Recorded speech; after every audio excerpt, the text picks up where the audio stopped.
Eu tô lendo Gênesis 3 e um entendimento está vindo à minha mente neste momento.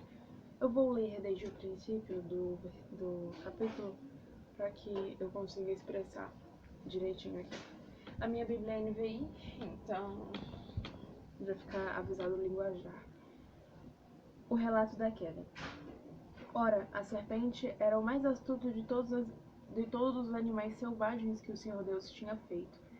E ela perguntou à mulher: Foi isto mesmo que Deus disse? Não comam de nenhum fruto das árvores do jardim? Respondeu a mulher à serpente: Podemos comer do fruto das árvores do jardim. Mas Deus disse: Não comam do fruto da árvore que está no meio do jardim, nem toquem nele. Do contrário, vocês morrerão. Deus disse a serpente à mulher: Certamente não morrerão. Deus sabe que no dia em que dele comerem, seus olhos se abrirão, e vocês, como Deus, ou então como deuses, serão conhecedores do bem e do mal. Quando a mulher viu que a árvore parecia agradável ao paladar, era atraente aos olhos, e além disso desejável para dela se obter discernimento, tomou do seu fruto, comeu-o e o deu para seu marido, que comeu também. Tem outra versão que diz que ou comeu, ou apenas comeu, ou estava com ela. Já nessa passagem, nesse pequeno versículo, a gente vê que o desejo dela por, além daquilo parecer bom, parecer agradável, tinha uma vontade dela de conhecer, de ter esse discernimento entre o bem e o mal. O que me leva a pensar sobre quantas coisas a gente é curioso por saber e que parece agradável ter aquele conhecimento e a gente acaba caindo em ciladas, em coisas que comprometem a nossa salvação e a nossa alma, porque a gente fica obcecado com uma coisa que parece agradável, parece de bom tom ter aquele conhecimento, mas acaba se tornando fascínio. Por exemplo, questões políticas. Claro, saber o básico de política e como o Estado funciona é importante para o entendimento do que a gente vive.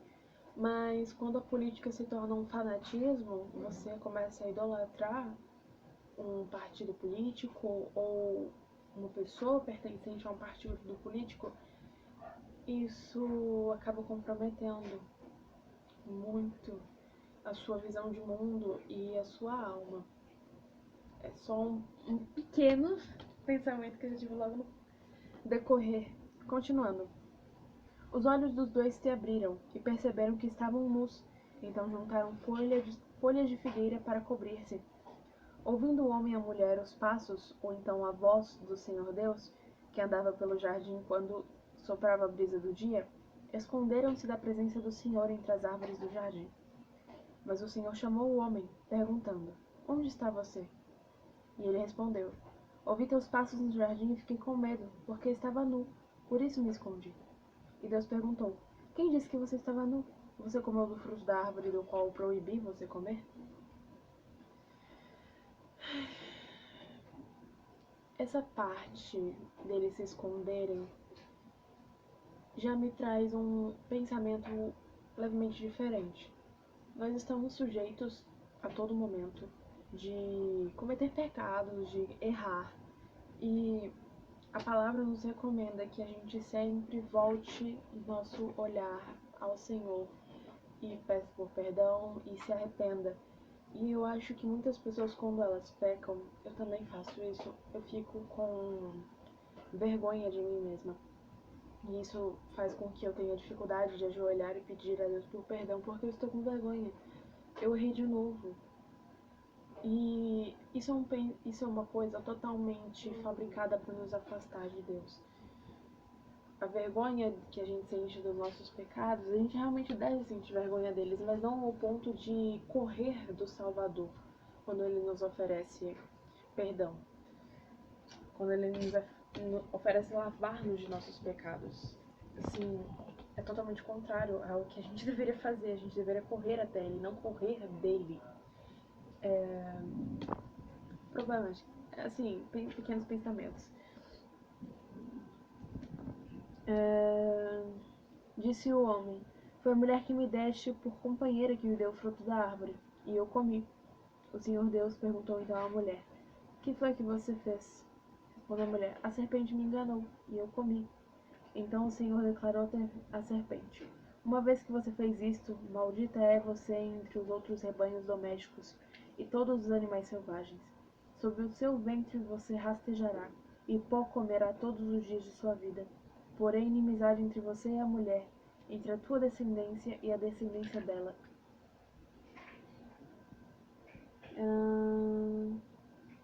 Descendência também tem como, em hebraico, traduzindo diretamente do hebraico, vem como semente. De acordo com o que está nas notas de tradução aqui da minha Bíblia. Esta ferirá a sua cabeça e você lhe ferirá o calcanhar. A mulher, ele declarou: Multiplicarei grandemente o seu sofrimento na gravidez. Com o sofrimento você dará à luz a filhos. Aqui, seu desejo será apenas para o marido, e ele a dominará. Aqui também tem outra nota de tradução em respeito desse seu desejo será para o seu marido e ele a dominará. Aqui, o seu desejo será contra o seu marido, mas ele ou ainda e ele a dominará, ou então seu desejo a impedirá ao seu marido e ele a dominará. Enfim, fica claro que submissão, né? Deixa eu continuar. E o homem declarou: Visto que você deu ouvido à sua mulher e comeu do fruto da árvore da qual ordenei a você que não comesse, maldita é a terra por sua causa. Com sofrimento você se alimentará dela todos os dias de sua vida. Ela lhe dará espinhos e ervas daninhas, e você terá que alimentar-se das plantas do campo. Com o suor do seu rosto você comerá o seu pão, até que volte à terra, visto que dela foi tirada. Porque você é pó, e ao pó voltará. Adão deu à sua mulher o nome de Eva, pois ela seria a mãe de toda a humanidade. O Senhor Deus fez roupas de pele e com elas vestiu Adão e sua mulher. Então disse o Senhor Deus: Agora o homem se tornou como um de nós, conhecendo o bem e o mal. Não se deve, pois, permitir que ele tome também o fruto da árvore da vida e coma, e viva para sempre. Por isso o Senhor Deus o mandou embora do jardim do Éden para cultivar o solo do qual fora tirado. Depois de expulsar o homem, colocou a leste do jardim do Éden querubins e uma espada flamejante que se movia, guardando o caminho para a árvore da vida. Esse é o fim do capítulo 3 de Gênesis. E quanto às declarações que Deus fez, realmente a serpente é um animal maldito, é um animal mal visto até hoje. Ele é sinônimo de inveja, sinônimo de artimanhas malignas, de veneno, de várias coisas muito ruins. A serpente até hoje é associada com coisas ruins, extremamente associada com coisas ruins.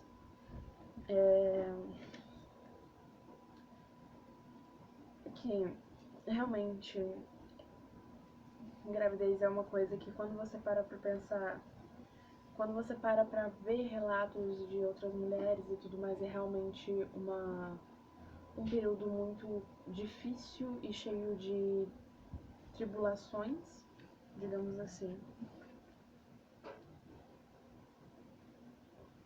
E quanto à questão dada diretamente ao homem,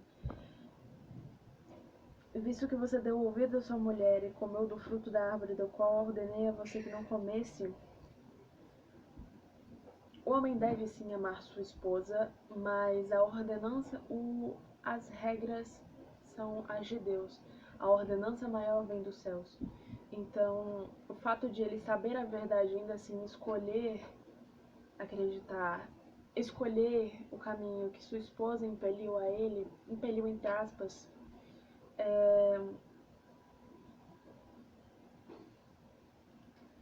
e ainda ele culpa ela depois. Ela tá errada, mas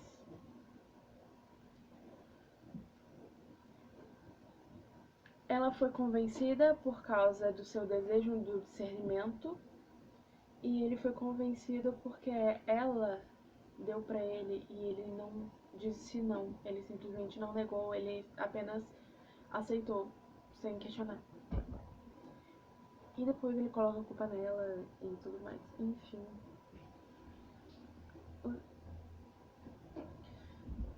Tem esse versículo, né? Maldita é a terra por sua causa. Cadê? Maldita é a terra por sua causa. Com sofrimento você se alimentará dela todos os dias de sua vida. Quantas desgraças a gente vê hoje em dia.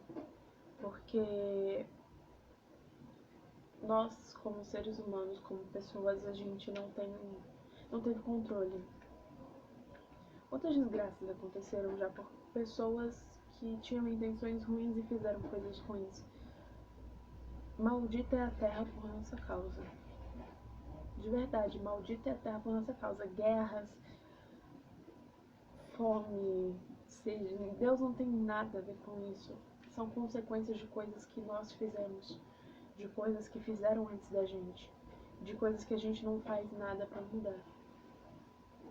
Quem tem poder pra mudar não muda. E quem teve poder pra causar tudo isso fez da pior maneira possível. Poderia ser pior, na verdade. Poderia o mundo já ter acabado faz um tempo. Era só tacar umas bombas aí.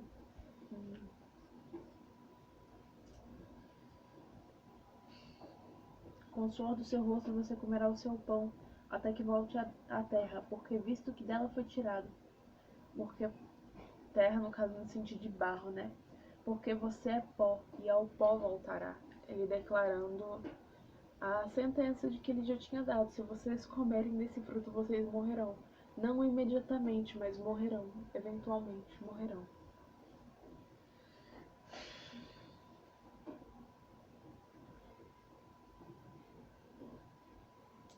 E é assim que a humanidade como conhecemos começa.